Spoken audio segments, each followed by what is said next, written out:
that. Councilman Ledford, we've got a number of planning items. I do believe those have already been read. Is that correct? Is there anybody on the count? Well, hang on, I'm seeing lights, so let me just jump right to that. Councilman Henderson. John? Yes, sir. I looked in the documents and I was trying to find the master plan map that shows the correct date and the undisturbed. Attached to the resolution? Well, I didn't go all the way down to resolution. I was looking in the ordinances. Yeah, Is it'd be in the huh? ordinance. It should be in. Well, I didn't find it, but that don't mean it's not there because you know how I am in computers. But I will confirm. If you not, we'll don't, get attached. I just want in my hand a Yes, sir. physical copy of a master plan map Okay. with a date that corresponds with the date, We will bring it to you by 6 o'clock. because I'm going to have some people here tonight that's going to want to see it. All right. Thank We'll bring it. Councilman Mitchell. Thank you, Mr. Chair. Tonight, I will be, if you'll look at, I believe it's 7F and G, the applicant has requested that I make a motion to withdraw, and I will be making that motion at the meeting this evening. That's F and G. Great. Thank you, sir. Councilman Gilbert. John, I'm sorry. On L, have we spoken with this individual since last week? Which item? L.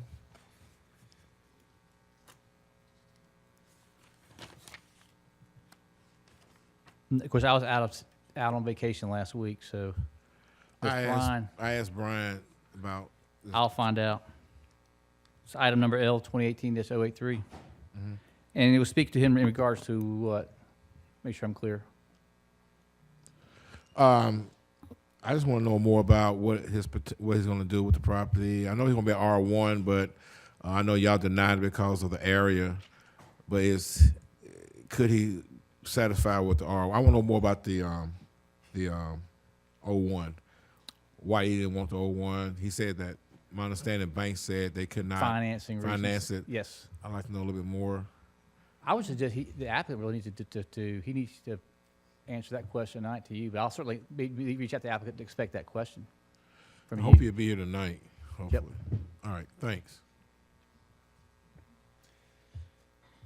All right, are there any other questions or concerns about the planning items that we went over last week? I believe they go through, all the way through P.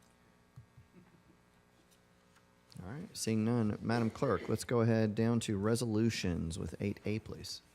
A resolution authorizing the mayor to execute a full satisfaction and release of right of reversion to quitclaim deed in substantially the form attached for release and discharge of the right of reversion for properties located on Reggie White Boulevard from the city of Chattanooga to Cornerstone, Inc.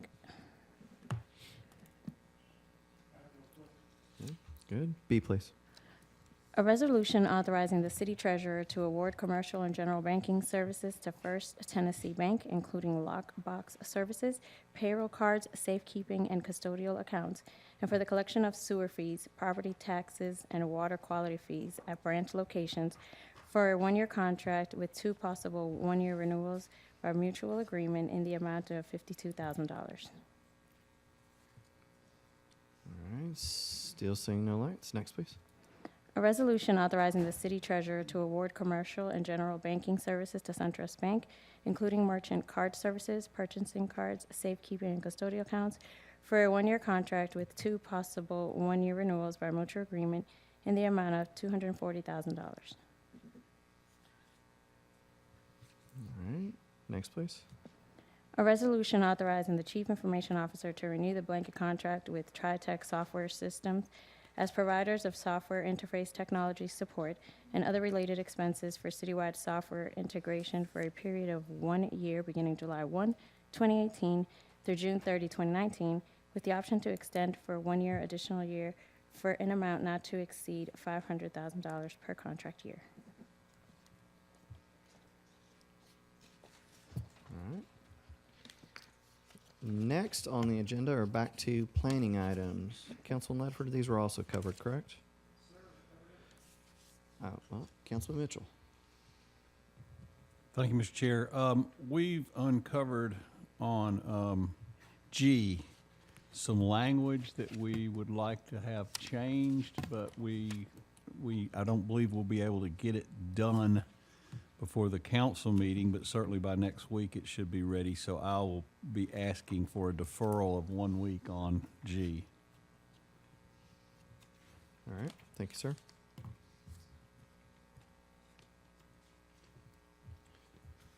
Are there any other questions on E, F, or G that we covered last week? All right. Seeing none, that takes us to, let's see, I've got a departmental report from ECD.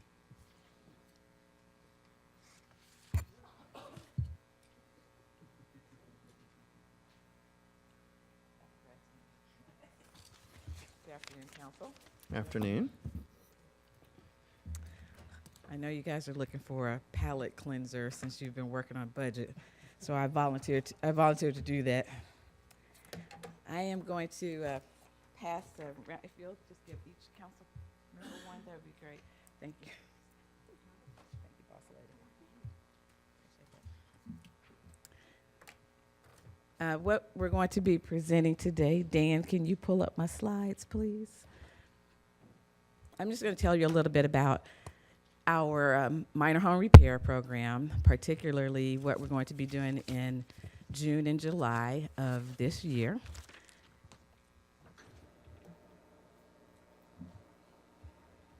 There you go. So we've talked a little bit about code violations. And so in our department, we actually write violations for a number of different types of codes. We have building codes that we enforce. We have zoning codes that we enforce. But the bulk of what we enforce are the property maintenance codes.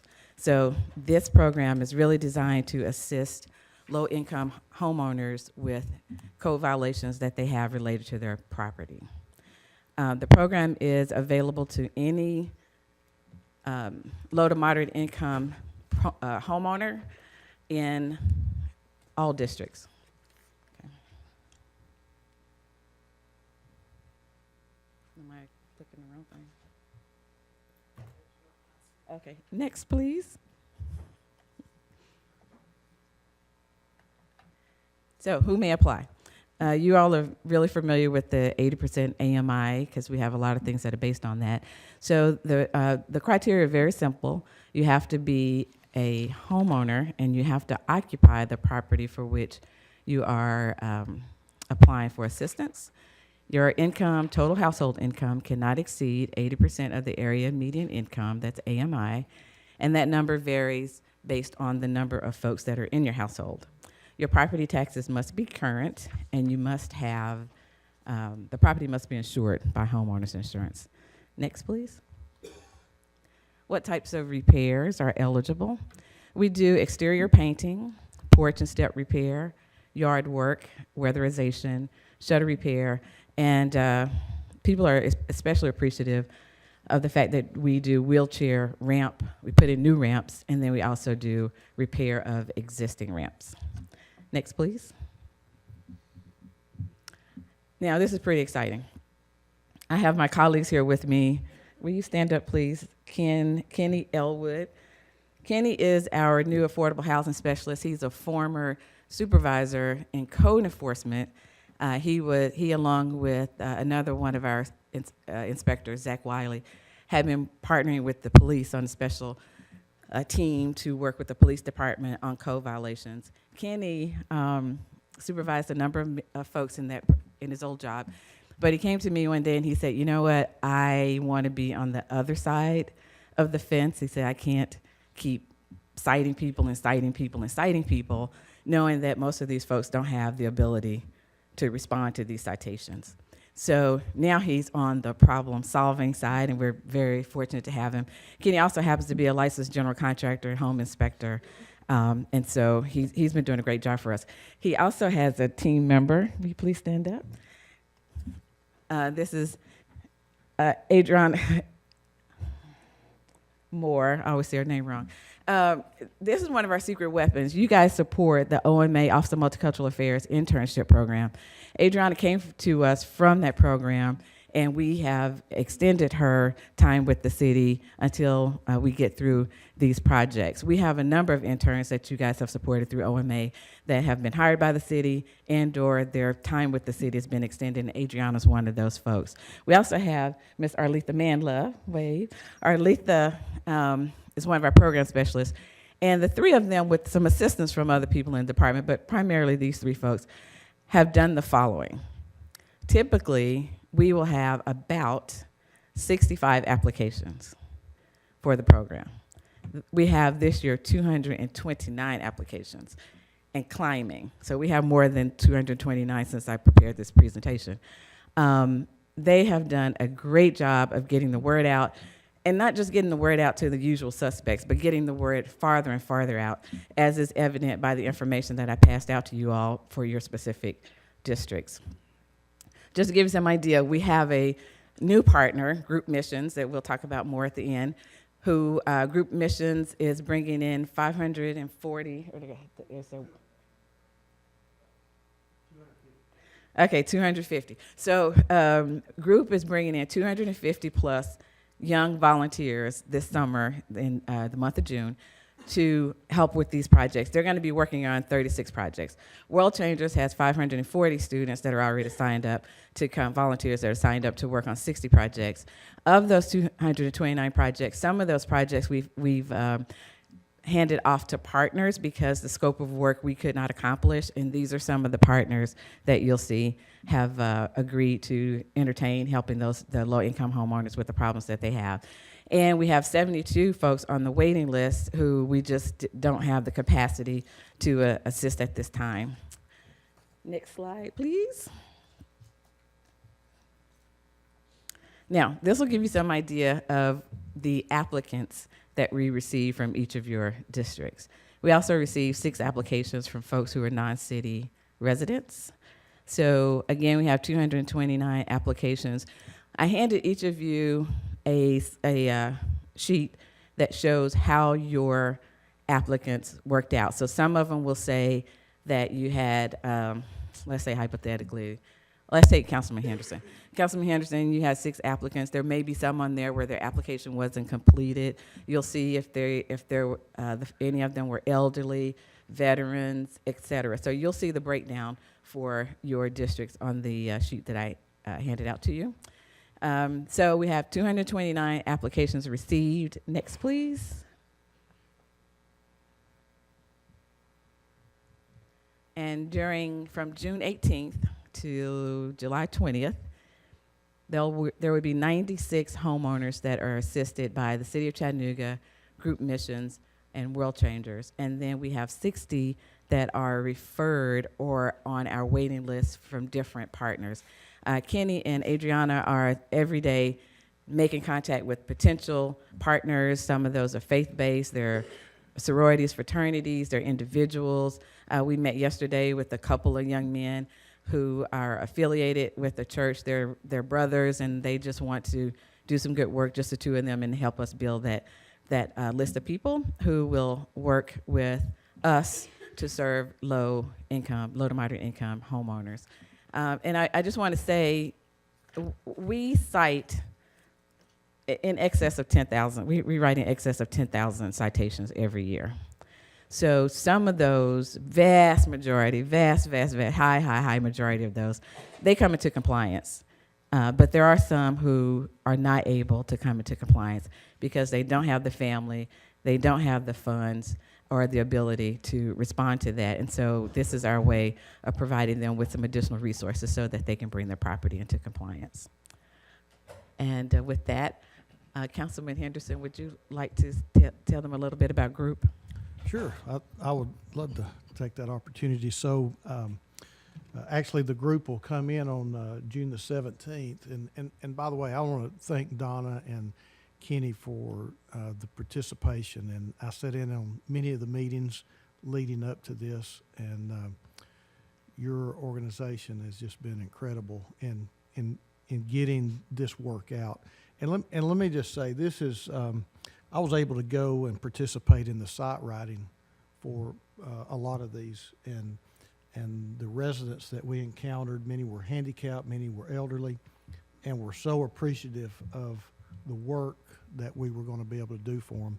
So we're going to bring in about 250 kids. I think most of you know I usually take a group of kids and we go in other cities, but this year we're bringing all these kids to Chattanooga, about 250 kids. We'll be staying at Howard High School for the week. They'll sleep on floors and eat bad food, but they donate a week of their time to go and work on these people's houses, and I think it's just incredible that they do this, and it'll mean so much to the residents that we're going and working on. One gentleman was handicapped that we went and did one of the site writings at, was unable to really get into his bathroom because of a step up, and we're able to we're going to be able to build sort of a platform and a ramp to make it to where he can get up into his bathroom. Some of the other residents that were just unable to do some of the exterior work on their house, painting or whatever it may be, we've been able to do that. So, you know, to be able to leverage these dollars and get volunteer labor just doubles the amount of effort that we've been able to produce. And it's it is a great program. It means a lot to these residents that we're working on their house. I'll take any questions if there are any. And thank you, Councilman Henderson. We know that you often take students away to do this work, which is a blessing for them to even be able to leave Chattanooga for many of them. But we're very excited for students to be able to come and enjoy our city and help in these neighborhoods. Councilman Gilbert. I just want to thank Ms. Donna Williams and also you, Chip, for bringing the kids in to help the elderly. I appreciate it much. And I see a lot of them on my list. I really do appreciate it. Thank you. Great, thank you. Yeah, And if appreciate you all know of any other organizations that would like to participate, just let us know, because we'll be doing this all year long. We're moving from where we used to do it 2 weeks in July. We're moving to doing it all year as we have partners and resources to support that. So thank you all for your support on the project. Thanks. Absolutely. Thank you.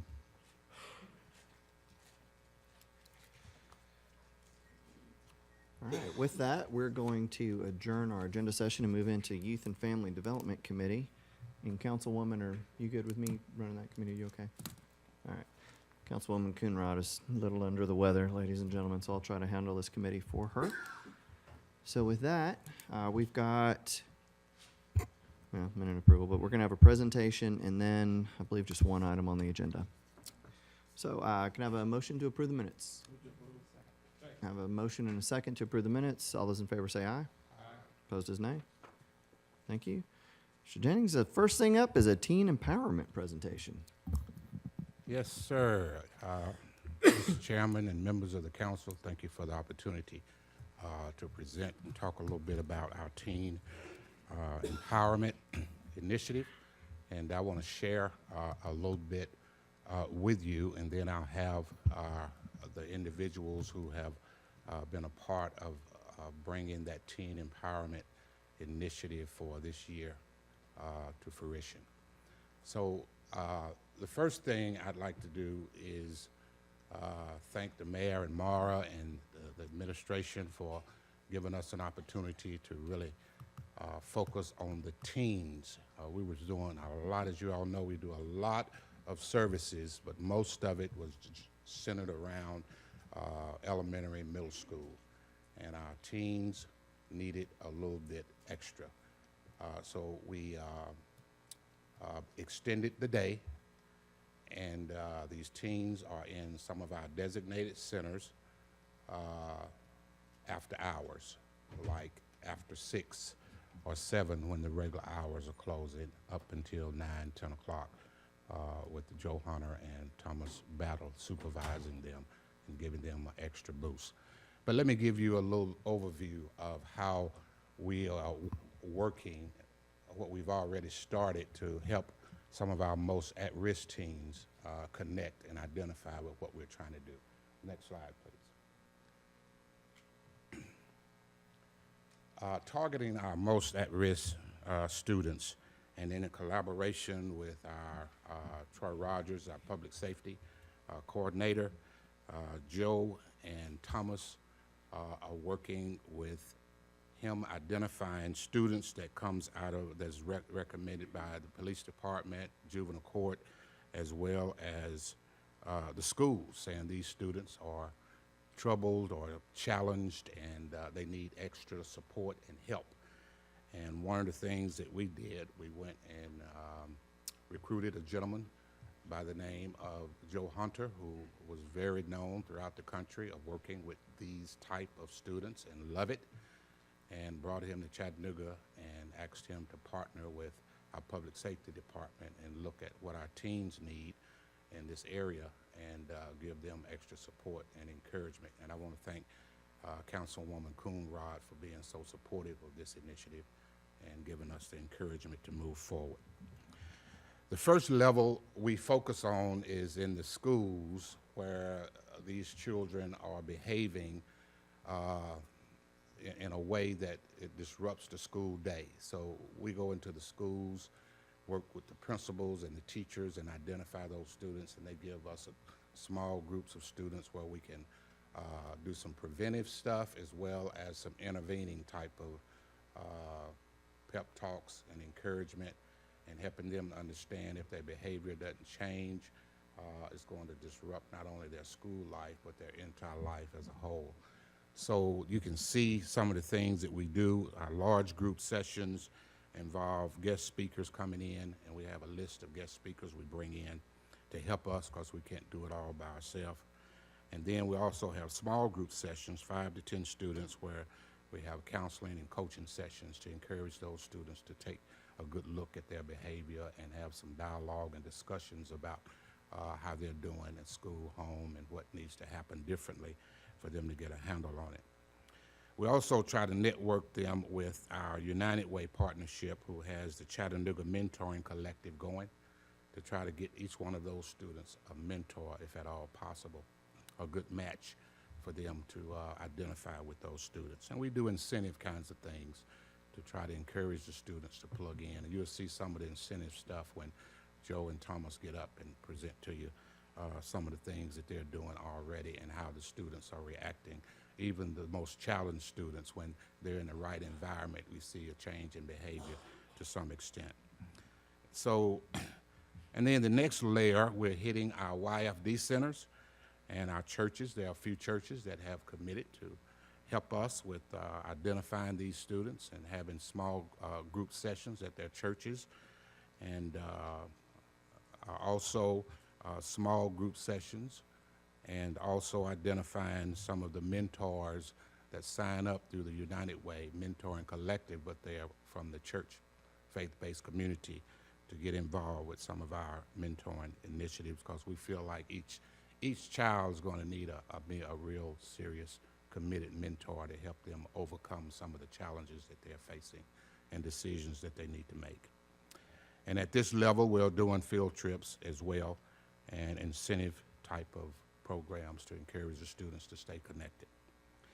Now, the next level is the home level. This is what we're proposing going into this budget year. We haven't got to that level yet, but when you approve this budget coming up, this is what we are hoping to do, is to get to the home-based level.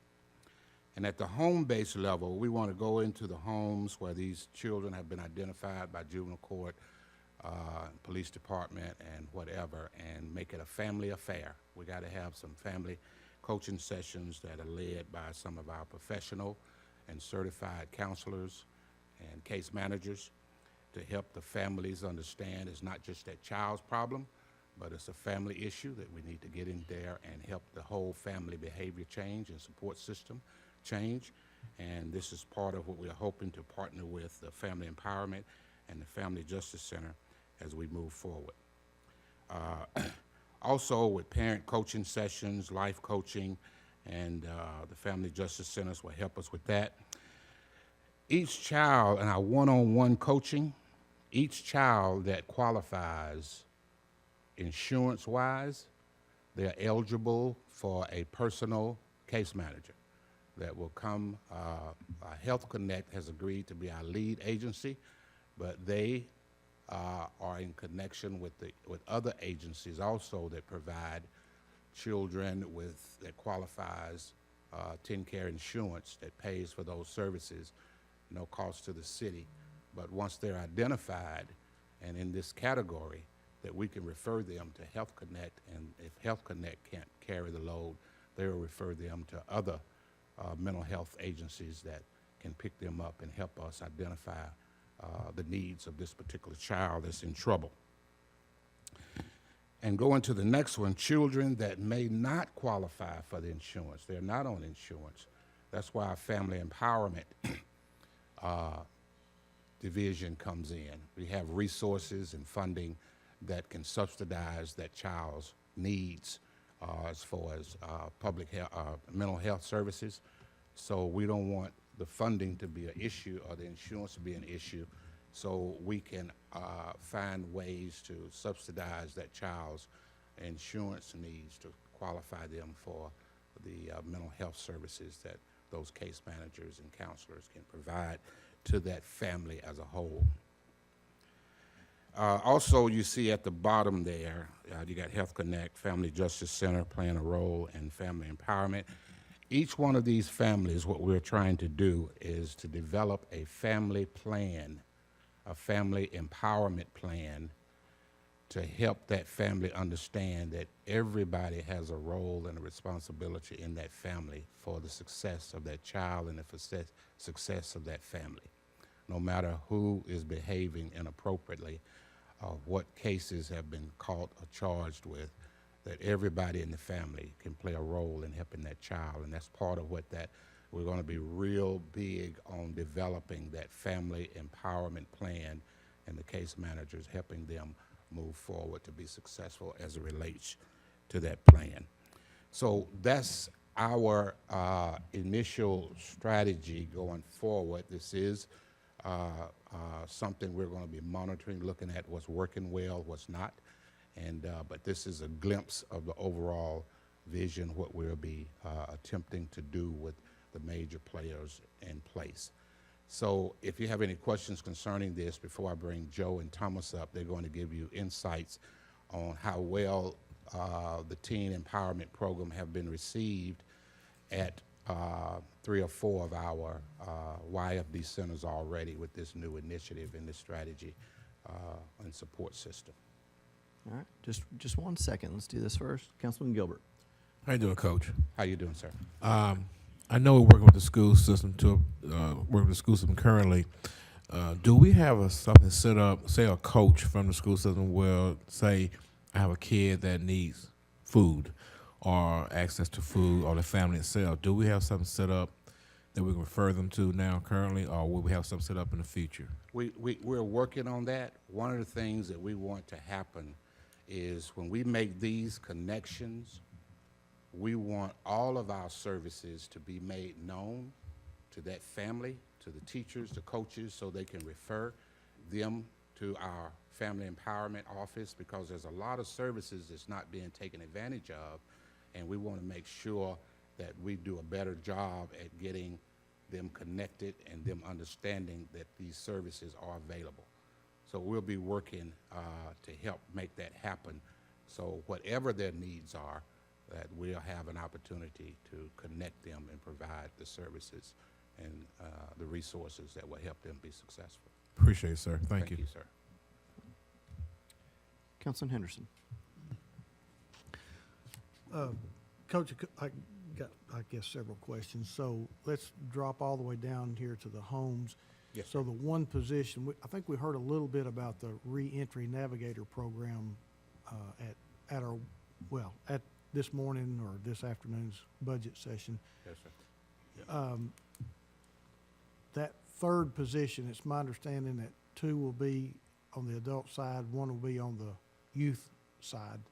Is that where this navigator person would fit in at this point Yes, right here? that one navigator is designated for our department for the teens, will fit in this matrix. Okay. And then who will that Navigator, does that person still report to Rachel, or does that Yes. person report to, they will? Yes, that person will report to Rachel. Okay. So she'll be in charge of all three of these navigators? Yes. Okay. And then, how will these navigators, once they get into the school, and I know we've been involved in meetings with the school and trying to coordinate how our services can dovetail with the school system. How will they identify at-risk students once they're there? How will this navigator, because we're just talking about one. Well, the navigators won't. As I reflect back on my principal and teaching and coaching days, the teachers and principals are going to identify the students that's creating the most challenges and disruptive behavior in the school, and is going to help us identify. Once they identify those students, we're coming in to assist them with what their needs are to have a stable learning environment in that school. So the schools, the principals and teachers will identify the students for us and set up an environment in the school for us to coach, counsel, and encourage those students' behavior to Okay, change. so what will that, set up an environment, what will that look like? Will that be a classroom that this navigator will take these kids into? Or in other words, so we've identified Johnny now as a troublemaker or at risk. Now tell me what happens. Well, it depends on how severe that child's behavior is. Some children may need, if you look at the chart that I have, some children they may fit in that 25 to 30 pep talk session and be encouraged. Some of them may need a small group, 5 to 10, in a classroom environment, but a small group to where we have coaching and counseling, encouragement. But there also may be that child that behavior has been so disruptive that they need that one-on-one. And they would be working with the counselor in that school and giving them some mental health and counseling sessions that's one-on-one. So the navigator would identify the child that needs the one-on-one and provide or get that child with that mentoring service? No, not the navigator. The teachers and coaches will identify. No. I'm saying, okay, so this child's been identified as being at risk. But you're saying some of them just need a pep talk. Some of them at different levels, yes, sir. Okay, so, but this child has been identified as needing a mentor or the one-on-one session. Needed more. Will the navigator, Personalized attention. will the navigator get that little Johnny to that mentor or to that service that they need? Yes, once they've been navigator. identified by the teacher or the principal or the coach, the navigator is responsible for working with the school staff and providing that one-on-one service. Now, so who would actually identify a child as needing mental health case management? Who identifies the child as needing that? The teacher or the navigator? Most of the time, those students in our schools that are special needs children have already been identified, and they're in our special education classes.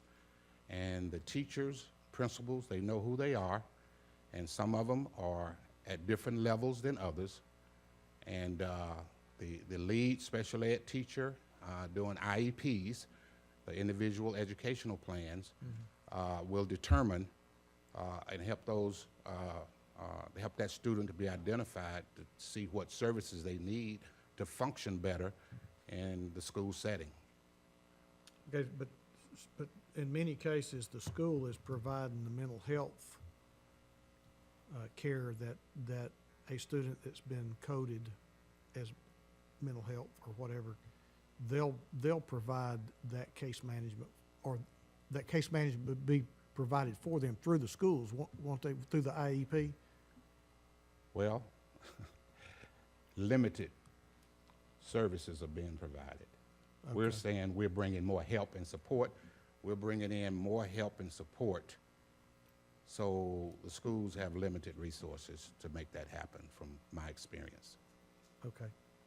And then, so how, the Family Justice Center, you've got them down here as providing some case management. How will they be notified? What brings them into the table? The Navigator brings them to the table, the Family Justice Center?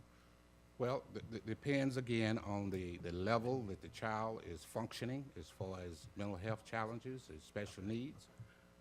We want to make sure that the parents are brought into the loop to be educated, trained, and informed of what needs to happen at home to help this child function better and be more successful at school and in the community. So it would be a collaboration of efforts by all professionals to do what is best and right for that child.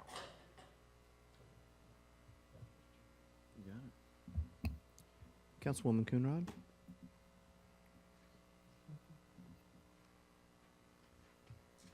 Or not? Also, I meant to mention too, down at the bottom, there may be services that is needed or have been identified that other agencies may be able to provide better. And we want to make sure that we have those collaborations intact too. If there's other services that we're not as strong at providing, that we can contract services or collaborate with those other agencies that will help us be successful with that child. And Yes, sir. I'm going to make the next me. I've got a list I'm going to go over, and I'm going to bounce around as I do it. Got a question for you. Why are we contracting out life skills education and job training where Dr. Banks, who's already doing this work and is doing great at it? Well, we'll not necessarily, Dr. Banks, we don't know the workload and how this is going to expand and how much is going to be needed. Dr. Banks' workload even now is really getting pretty full. So we're just using that as an alternative, not that we would have to, and he will be used to the extent that his calendar and schedule would permit for these services, but it's just going to depend on how much we need to provide for the number, for the workload. So we want to have that option to do that without overwhelming Dr. Banks or any of our staff if there is an opportunity to, if the numbers are there and we need to do that. So that's just an option, Councilman. All right, so that's not something we necessarily will be doing. Right. Okay. Is it mandated that families with insurance have to participate in counseling in order to get the help? Say that again? Is it mandatory that families with insurance have to participate in counseling in order to get help? Well, if they go through juvenile court and they've caught a serious type of, just like it's mandatory for them to come to the call-ins, I think juvenile court and those individuals we're targeting here, that it would be mandatory for them to participate in what we're providing to change their behavior and give them the services to be successful. So we can't make it mandatory on our own, but the legal system, based on what they've gotten into and where they are with their behavior and criminal charges, can make it mandatory if they're giving them a second chance, a third chance, or whatever. They can make it mandatory for them to participate in everything that we're offering. All right, so we're not making it mandatory, but can't. the legal system obviously can. Right. We have Okay. no authority to make them do anything. One of the things that you had mentioned had to do with teens that are disruptive in class and doing work with them on how to improve that behavior. What about teens that may not be disruptive in class, but may be feeling undue pressure from some of their peers that are seeking help? Would that be a place that we could also assist? I know some schools may have counselors, but would that be an area that we would also be available to help? Yes, sir, absolutely. One of the things that I've learned over the years, we got good kids that fall through the cracks and get caught in the middle. They're not bad kids, but they're just what you just said. And we want through our sessions, our large group sessions, pep talks, and our guest speakers coming in and having conversation and dialogue, creating the atmosphere for conversation, and having the right people in front of those children that'll open up and tell you what's going on, what they're feeling, what they're experiencing. Everybody don't have that gift, and everybody don't have the ability to help children open up and tell what they're really dealing with and what type of pressures they're under. But we're hoping that the people that we put in front of them, that we would find some of those students that you're talking about, so before they go across the line of bad behavior, that the pressures and the challenges they're facing mentally, we can talk about various topics and issues in a healthy setting that will help them reach out and get the help they need and open up and say, I need to talk to you about this. So absolutely, that's part of what we're going to be targeting as well, and that's part of our prevention strategy. All right, thanks. I'm going to move on to let somebody else ask. Councilman Ledford. Thank you, Mr. Chair. Afternoon, Coach. How you doing, sir? Good, sir. Just had a real quick question on the Health Connect. They offer a lot of services that I've found. And will the teachers and the principals be referring students to that's where the referrals are coming from, correct? The referrals will be coming to us From the teachers from and the teachers principals? and principals. Okay, and We've established a relationship. Health Connect has agreed to be our lead agency, not our only agency. Sure. But our lead agency in the mental health world that connects our needs to other agencies as well. So with Health Connect, they offer, like I said before, a lot of different services. Foster care, autism care, substance abuse, there's a whole list, depression, anxiety, anger management, bipolar. I'm just curious as to when the Navigator, as we're learning more about the Navigator position coming on board, where that, I'm trying to figure out where the child, I guess, is not labeled in the, who labels that child needing specific services and what mental services they may need. I'm just trying to figure out that, because I think that brand, if you will, carries with them for a very long time. Yeah, we're going to lean on the schools' process of identifying the needs of the students and special needs children, and the parent and the other assessment tools that someone like Health Connect will set that child up to go through to help determine what is it that they might need. We don't have that authority, or we don't want to be in that business. We're just trying to connect agencies and organizations that will help us help this child in need. And so I think it will come from the school, the family that's signing off and agreeing, and the mental health agency that will do some type of assessment. They have assessment tools to help determine what this child really needs in order to move them forward. Okay, so the referral is kind of vague, coming from the principals and teachers. Yeah, I would. And I'm not trying to be difficult. I'm just trying to figure out how our teachers and principals are going to refer They're just looking at. oppositional defiance, for example, as a category for. I'm just trying to figure out how that process goes, so that our kids that get the help that they need, but how we're identifying them is where my question comes from. Well, the professionals will have to help us with that. We're counting on the health professionals, the mental health professionals that we collaborate with. They'll have to help the schools and us determine, with the support of that parent, what that child is dealing with and what they really needs, Okay. what their needs are. We're not in that business, but we're just trying to bring people together to help us figure out what that child needs, because that's what we're really focused on. Okay. Thank you, Mr. Chair. Thank you, Coach. Yes, sir. Yes, sir. Councilman Byrd. Thank you, Chair. Hello, Coach. Hello, sir. I'm pretty good. I don't know if you was in the conference room earlier. Still, I have, when I look at the outline of everything, it's still, I kind of see no measurable outcomes to the fact of wellness, literacy, trade, math, somewhat social skills because of the groups that we're in, and you get to socially interact with people. So you get to have those conversations where normally a lot of our younger kids don't get to speak on in large groups or small groups. So socially, I could see a little bit of that. But to say these kids started here mathematically and now they're here, they didn't know this trade, now they know it. They was reading on this level, now they're on this level. Or even they were weighing this much, now they weigh this much.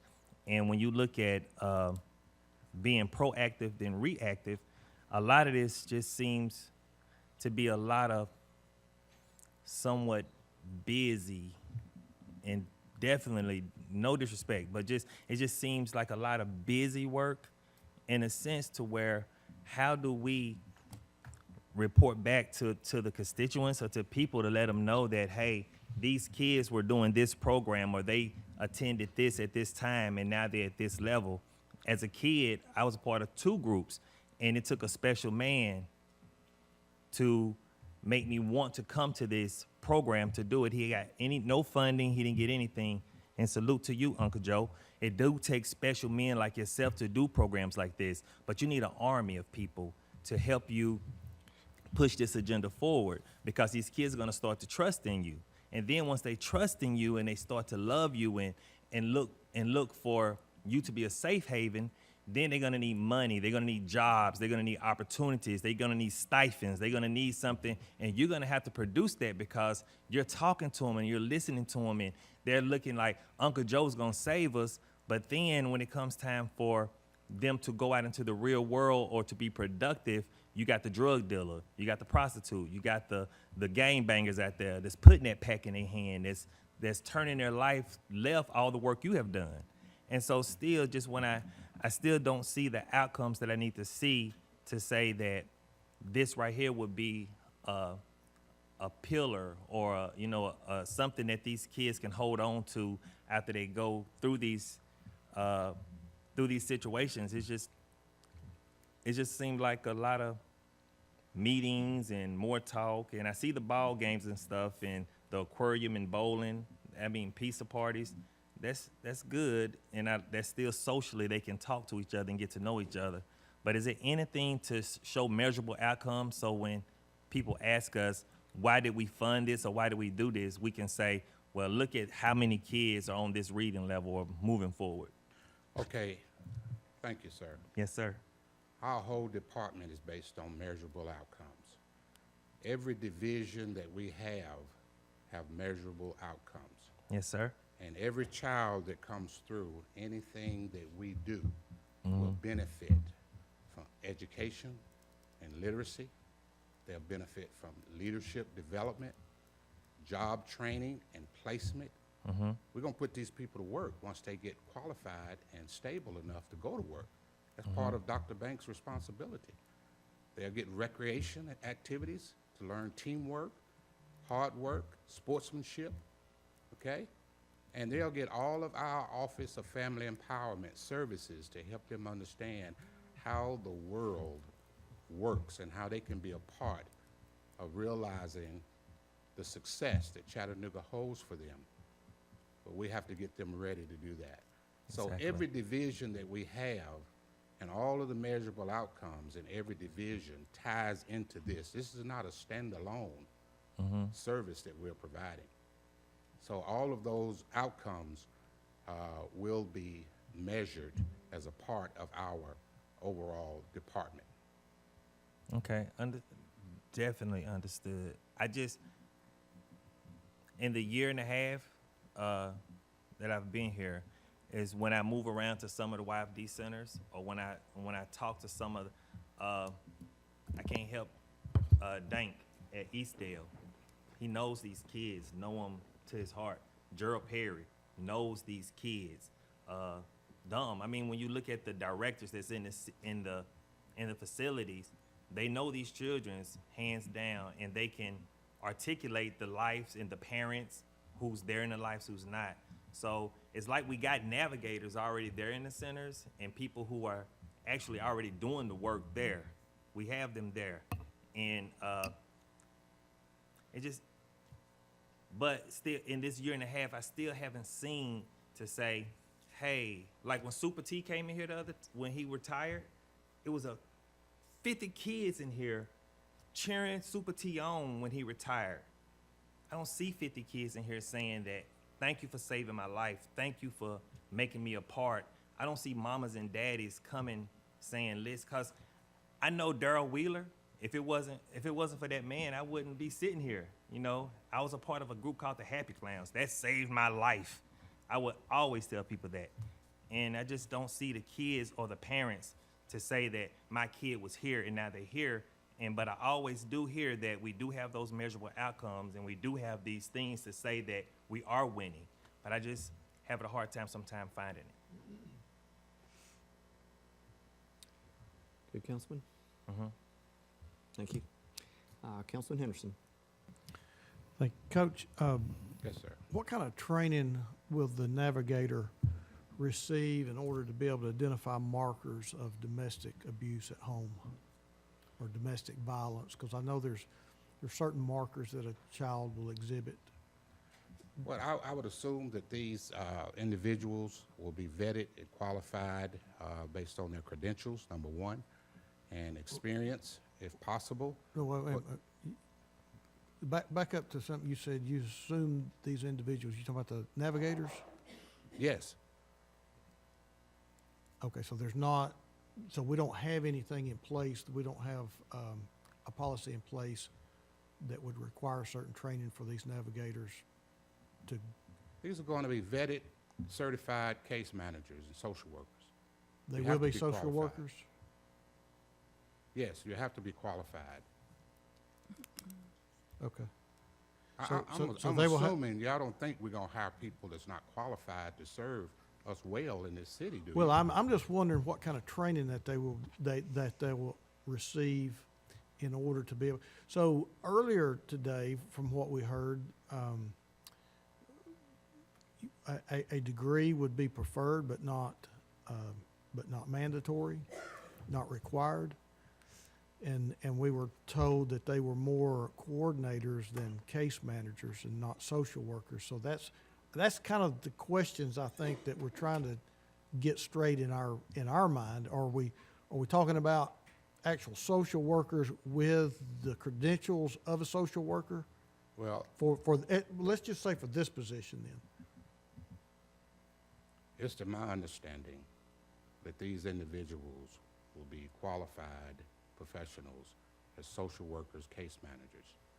And if anything other than that has been floated around, it has not come across my desk. Okay. So they would have already received some training then that would help them identify markers of domestic violence in their home. So Yes, that sir. we could pull those kids aside and begin those wraparound services. Yes, sir. All right, thank you. Councilwoman Burrs.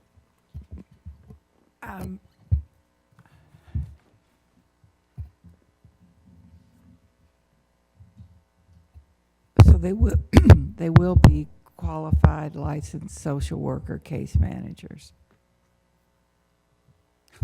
I'm just trying to get the answer. I said the answer. I would. Well, we heard something earlier today. Let me move on to something else and If there's something else that is going to be the criteria, as I mentioned, it has not been communicated to me. to you. Okay. This is totally off topic. This is something totally different. Your department gives great reports when you do your departmental reports on the various leadership and all of that. And I commend you on that. What I'm missing is you said all of your departments have measurable outcomes. And I got to plead ignorance. I don't think I've seen them. I've got the reports, which are good in education, leadership, sports, all of that. Are all of those connected to measurable outcomes? Yes, ma'am. Okay, and can I have a copy of those? Yes, ma'am. Thank you. Thank you. Yes, Councilwoman. Councilman Gilbert. Hey, Coach. Yes, sir. Another organization, I know we do RBI, which we can capture them kids that's in softball, baseball. Could we also partner with some of the football leagues that Pee Wee football has? Because some of the kids there, I know in the past had some concerns and did not have no resources to go to. So can we maybe talk to some of them coaches or the leader of the organization to say this is what we have available for them to refer to us? Because some of the kids probably be the ones in school too, but maybe, like you say, some of them fall through the cracks, and they may can identify some too. Could there be a possibility also with that? Football leagues. Yeah, Pee Wee Football League. We've offered recommendations and service to the football leagues here in Chattanooga, and just as we've done with AAU, and they've reneged and didn't want to comply with what we was asking for, what we was trying to provide in terms of support. We've done that for the last 3 years. So there are some things in our Little League athletic program we would like to work with our teams and coaches to improve upon, and we're very open to it, and we've offered to provide resources if they're interested, but they haven't really stepped up and took our offer on it yet. But we're still optimistic about it and stay open and to do that. What I'll do, I'll get with some of them and ask that question why they ain't responding to what you asked them, because it is an issue, a concern. So I'll work with you on that problem. We appreciate your help. Thank you, sir. Yes, sir. All right, I see no further questions. Okay, well, we've taken up quite a bit of time. Can we finish the presentation with our, you all ready to go? Absolutely. Huh? Sure. Okay. Joe, Hunter, and Thomas will come and finish off the presentation and give you a little update on how the teen empowerment has been going in the various centers that we've extended them to. Okay. Good afternoon, council women and council men. I'm Joe Hunter, also known as Uncle Joe. New to Chattanooga, been here 6 months, and I've learned that Chattanoogans love Chattanooga and they love Chattanoogans, so I'm glad to be here. Working in my capacity as program coordinator for the YFD Teen Empowerment Centers, we have established, we started in, our first Teen Empowerment Evening Center was started on January 8th at Eastdale. And actually our whole plan was to go into the centers that are already occupied by teenagers who used to have to go home at a certain time, and we engage with them.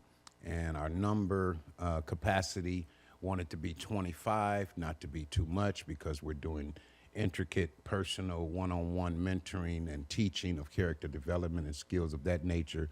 So at this point, we have reached our goal of 25 registered teens, males and females, at 4 centers. We're at Eastdale YFD on Monday and Thursday from 6 to 9. On Tuesday, we're at West Side from 6 to 9. On Wednesday, we're at Carver from 6 to 9. And on Friday, we're at East Chattanooga from 6 to 9. What we do at these centers, we gather the young people that are already there, take them into one of our classrooms or one of our multi-purpose rooms, sign in, and we begin our teaching of our character development. We use different words such as courage, dignity, integrity, and we teach the definition of those words, and we hold on to that word and those definitions, and we live it out throughout the week. We also feed them dinner because we ask them to be with us at dinner time, and so we're teaching etiquette as far as placement for eating. I also teach etiquette to young men and to young ladies, because there are things that you have to know how to do if you're going to participate in certain corners of the world. And we're trying to expand their horizons. Then we have to give them something other than pizza and something other than just, snacks, but an actual dinner. So we are doing dinner, sometimes chicken wings, sometimes spaghetti and salad. The kids absolutely love it. Yes, the food is a draw. It is a carrot. Yes, but they can't get the food until they had the character. And we have seen over the 6 months we've been doing this an actual, I would say it's an outcome when I see the behavior change in young men and young ladies. when I don't smell marijuana where I used to, when I see young men with their pants up instead of down, when I notice that there aren't police calls to the centers that we are when it used to be. And so those are some measurable outcomes that I may not be able to put on paper and in numbers, but they are happening in the community. We also engage with the parents, and the parents have come to us personally and thanked us and told us to keep doing it. I've even had mothers bring children to me and push them in my arms because of what's happening there. We have found that the teenagers wanted something, and they've taken ownership of this, even to the point of if a kid comes from another center, it's like, man, this is our center, man, what you doing here? And so it's working. The community loves it. All of the staff have engaged and helped us do it. I really personally want to thank Mr. Thomas Battle. Being from Detroit and Memphis and coming here to do street work, you need some help. And Thomas Battle has been a true asset to doing this. He had things in him already that I didn't have to teach him, and he already had a connection with the community and the YFD centers, policies and procedures of the city. So he has been a great aid. He's also a football coach at Tyner High School. So Thomas mentors at Tyner, and I mentor at Orchard Knob Middle School. What we have discovered in the schools, the principals have pretty much begged us and thanked us to be there. Please come back. Give us classrooms to be able to work with the young people. The children like seeing us there, and we have more time than a teacher or a principal or even security to touch these young people in ways where when they're in the bathroom or under the stairwell, we can go places that teachers don't have time to go. So I'm thankful to be able to do that. We've also been able to engage with juvenile court because some of our young men are connected there. The young people that we are seeing are at risk. I think all children are at risk because they're children, but these children are more at risk because of the environments that they are growing up in and also the activities that they've already been involved in. And so we stand as mentors there for them. We stand as teaching tools to them. We stand as examples. One of my greatest things that I teach is manhood and how to be a man and grow up and get your education and take care of your family. Thomas Battle is all of that. I point to him several times when I'm teaching because he's from Chattanooga. He was in the neighborhood where the gangs were, but he didn't join. He finished high school. He finished college. He's a father. He's a husband. That's what we're trying to do, is produce productive citizens. So Thomas is the perfect example. I am not. I didn't finish high school or college. I do have a wife and children. I am a good, dignified man. But the example that I want our children to get is Thomas' examples, not mine. My example is used as things you should not do, like bullets in your body and being in the gang and using drugs. And so we're using real life experience along with academics and education to help our kids grow. We can't do it all. We're thankful for the support. We need more. I would like for Thomas to expand on him being local, him seeing this happen, because this is what I've been doing for 25 years. Thomas has been doing it for 6 months, but actually as long as he's been doing the YFD centers, he's been doing it. So I wanted him to expound on his personal Chattanooga feeling of what he has seen since we've been doing this. Thank you. Thank you for the opportunity. Basically, just like he said, for me, it's very big and it's greatly appreciated that somebody's even putting in time or put a program in place for these children. I grew up in the area of, I guess, close to East Chattanooga, the Carver Center area. I frequent it. I grew up, I went through, I want to come back and give. And even with working with the teenagers, I've noticed that a lot of programming in our city is based for younger people or older people. And what we're providing is doing a great service for these teenagers. Just something I've always wanted to do, and you all have given us the ability to do that. With going back and forth with parents and students and things with coaching, and as far as being in the schools, you sit down, you talk to the principals, and sometimes I know y'all want measurable, outcomes, but when you get a chance to actually sit down with a principal, and they basically just throw their hands up and say, you're the only person that's able to get this kid to do work. That's the type of relationships we're building, and that's possible with you all.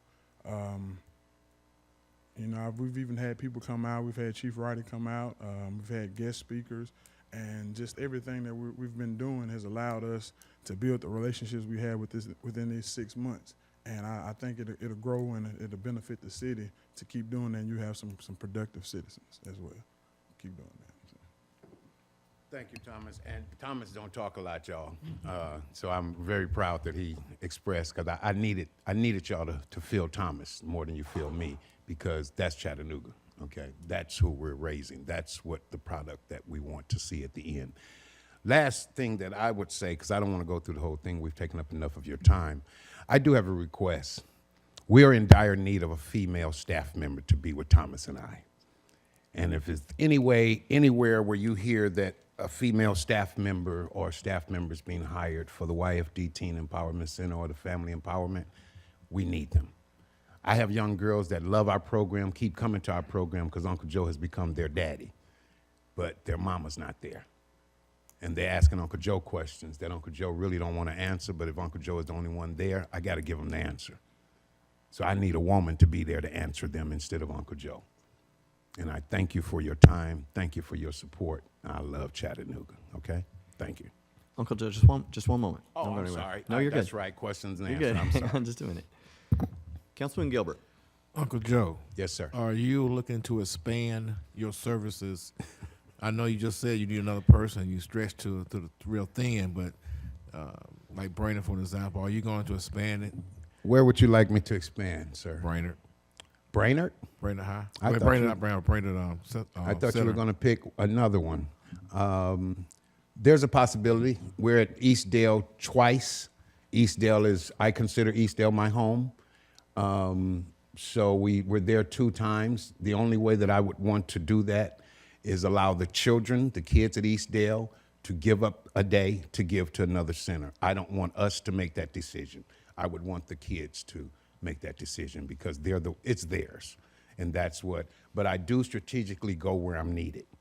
I've been to Brainerd, haven't visited Washington Hills that much, but we can talk about that. Yes, we can, sir. All right, thank you. Councilman Byrd. Thank you, Chair. You're amazing, Uncle Joe. And I do understand this is a prime example of how degree over street degree. You said earlier, it's some places that teachers can't go. And in a sense, in some communities, you're not allowed to go because you're not authentic. They see that you're fake. They can smell it on you because what they deal with. So when you guys show up to the community or go knock on the door and talk to them parents, they see the genuineness, they see the love, they see what you've been through. And so I just hope that from today forward, we can help get more soldiers like you and Mr. Battle here to navigate. And so we'll be in every center, so we Yes, can be there more days, so that we can allow you to build your foundation and say, hey, this is what it is. Because I think people like yourself and the gentleman behind you, that's what's going to change this city. And you all are going to be able to go to the places where a lot of social workers or counselors can't go, you know. And I do agree with Councilwoman Burst that we do need that professionalism with that counselor there as well. Yes. But we definitely need you all to go to the trenches where we need you. So I just commend you, and anything I can do to help, I'm here. Thank you, sir. Thank you. Councilwoman Coonrod. Thank you, Chair. I gotta say, Uncle Joe, I'm thankful that you at Eastdale and Russell. We're not giving up our extra day. But just last week, when I was making my rounds in the community, walking through and checking out different things in the community, I saw Uncle Joe. He was outside, coming outside. So the kids thought. And he wasn't even 1 foot outside of the door, and the kids was just like, Uncle Joe, where you going, Uncle Joe, grabbing him. He was like, no, I'm just gonna, stand right here. And just seeing the handoff with the parents, and Uncle Joe and the kids, the parents were engaged. How was my child day? Were they disrupt? What did they work on? What did you send them home to do to complete for the next time? They were so excited. And while Uncle Joe and I was standing there talking, one of the very known gang members, he was sitting there, And then we engaged in talking where we made that connection. And once he and Uncle Joe spoke, he said, I got some young guys that I need you to talk to. And I looked at the guy, because I know him personally, and I looked and I said, wow, he's just that conversation changed his mind. And he wanted Uncle Joe to come change the mindset of others. Yep. That was a powerful moment, and everybody else on this council just missed that. Thank you. But please keep doing what you're doing. I really wish that we could have had this presentation separate to be teen empowerment all on its own outside of the VRI piece, because to me it's two different things. Yes, ma'am. You are already doing the work before the funding come into play under YFD, and I think that part is something that we need to continue. With the VRI portion being under YFD, I'm not really sold on that. I think that that's a whole nother thing that we still have to work on with that and making sure we've got the right individuals. I really want to say, and of course I'm saying it, let's just make Uncle Joe the director, but then that'll take you away from the kids. Yeah, And that's the same way that I felt when it came to the vote on making a decision on who will be the next chief. Fruition is great at working with kids and families and getting them to turn their life on a different path. However, if we would have taken him from that position and put him to do something else, it wouldn't be the same effect. So I could see that happening with you if that was to happen. Yes, And I'm selfish. I want to keep you with the kids. Yes, ma'am. But at the same time, I'm sure there's other individuals that's got that same mentality as you do that could be the director and really push this. If it stays under YFD, I don't know, but to really push it and make it a working component, because teen empowerment, it should work with Office of Family Empowerment, because if you're working with the whole family, that makes sense, right? Yes. But as I looked through the presentation, it just gave me another set of questions, because that's not what I wanted to see. What I needed to hear was the great job that you're doing with teen empowerment in those recreation centers. Thank you. Outside of this makeshift strategic plan of what's possible that we want to do and who we want to collaborate with, you the VRI by itself. But thank you, Mr. Joe. I appreciate everything that you're doing in the communities.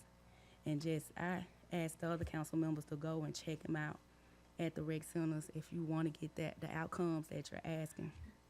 I've seen it for myself time and time again, how those young men and women, they dress differently, they swag a little different, you know. They're confident now. Manners have improved, just everything about it. So, and it all happened because of you two guys, so I appreciate that. Thank you. Thank you. Thank you. Thank you, Councilwoman. All right, I see no further questions. Thank you both very much. We Thank you so appreciate it. much. Thank you. Madam Clerk, I believe that leaves one item under Youth and Family Development before we move on to Public Works and Transportation. An ordinance amending Chattanooga City Code, Part 2, Chapter 26, Sections 2626, 2627, 2634, and 2635, relative to fee changes. All right, I see no questions. With that, we will adjourn Youth and Family and move into Public Works and Transportation with Chairman Mitchell. Mr. Chair, why don't Sir? you just take this meeting? By the time I move over there, we'll be finished. I'll be happy to, sir. I have a motion to approve minutes. Motion and second. All those in favor say aye. Opposed is nay. Thank you, Madam Clerk. Let's start with Mr. Holland, Public Works. Resolutions this evening, 8H, please.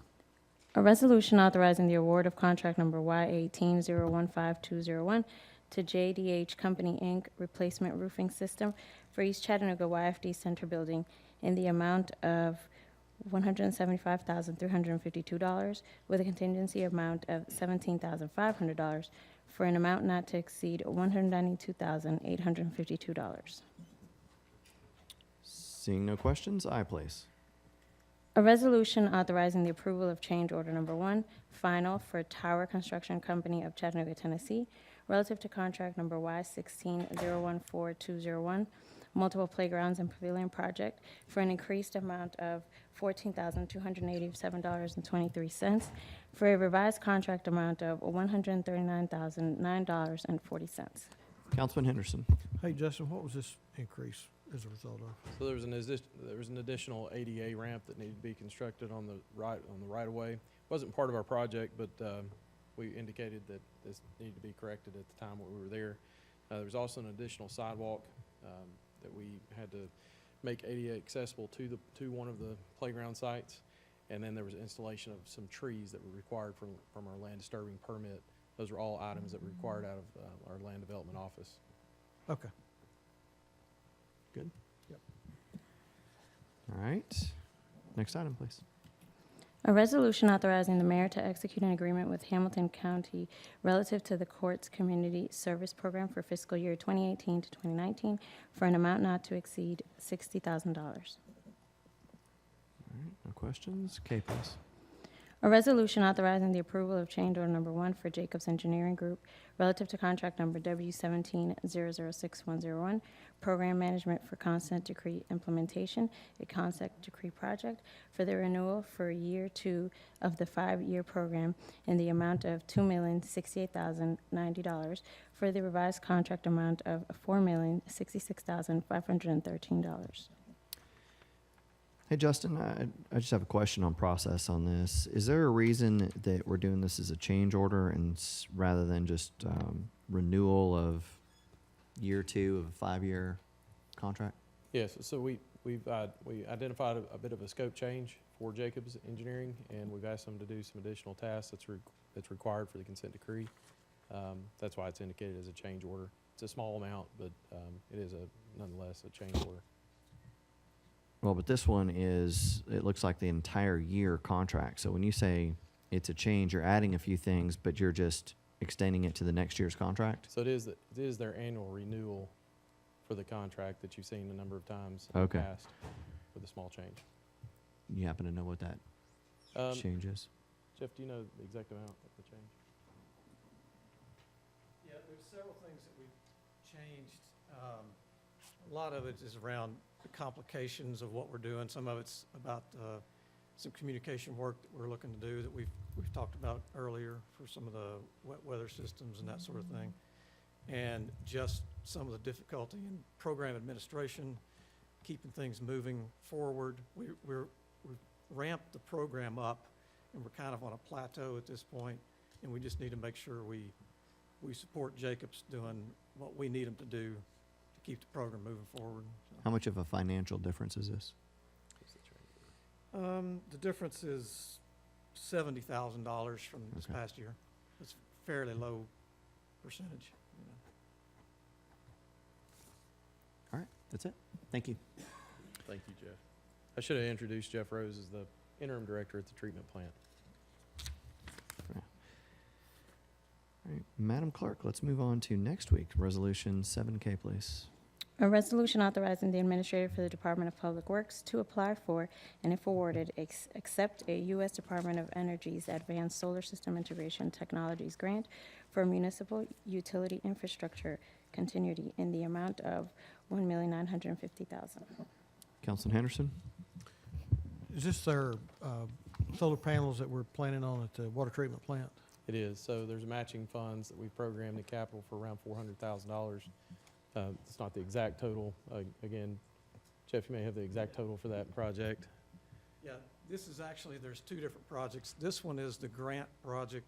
It's a partnership with EPB, DOE, ORNL, Lawrence Livermore.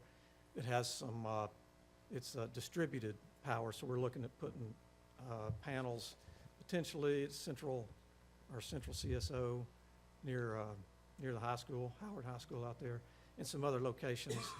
And there's some innovative things in there we're trying to work in with controls and saving power, and that kind of thing. That's what this is. Our total is, in the budget, is $487,500 for this that we're responsible for in the coming fiscal year. Tell me again, the location is just next to Central High School. Is that what you're saying, or is it part of? Howard High School. Howard. I thought you said Central. Our central combined sewer overflow treatment facility is right there. And we have about 7 acres of land. And so it's a good space that we can, explore solar panels. It's big enough that it would have a good generating capacity. So, and the partnership has come, DOE has a grant program, and EPB is leading us in putting that together. And we've been invited to submit on the final approval or a final submittal for the grant. We don't have the grant yet, but this is what we have to do to make sure if we get the grant, we can proceed. And did I hear you say something about Oak Ridge being involved, Oak Ridge Laboratories? ORNL is one of the partners, Lawrence Livermore, and they have some very innovative kind of things. They're looking at control kind of things, predictive kind of things, even weather sort of predictive things that we can potentially use, in our system to operate some of the valves and maximize the flow and use of our facilities, basically. And it's pretty highbrow stuff, so Okay, it's got good potential to it, okay. Thank you. Okay, Councilman. Thank you, Jeff. All right, no further questions on that. Madam Clerk, L, please. A resolution authorizing the renewal of contract number E16001401 on-call blanket contracts for resident project representative services for year 3 of 5 with Amec Foster Wheeler Environment and Infrastructure, Inc., Arcadis US, Inc., ASA Engineer and Consultant, Inc., Barge Solutions, CD Technical Services, CTI Engineers, Inc., McGill Associates, PA, S&ME, Inc., Thompson Engineering, Vaughn and Melton Consultant Engineering, Inc., and Volkert, Inc. for year 3 of 5-year term within 11 professional firms, estimated at $1,250,000 total annually for all 11 professional firms for use by all departments. I see no questions on that item. Those are all the items I have listed for the Public Works and Transportation Committee. Are there any further questions for this committee at this time? Seeing none, we're adjourned till 6.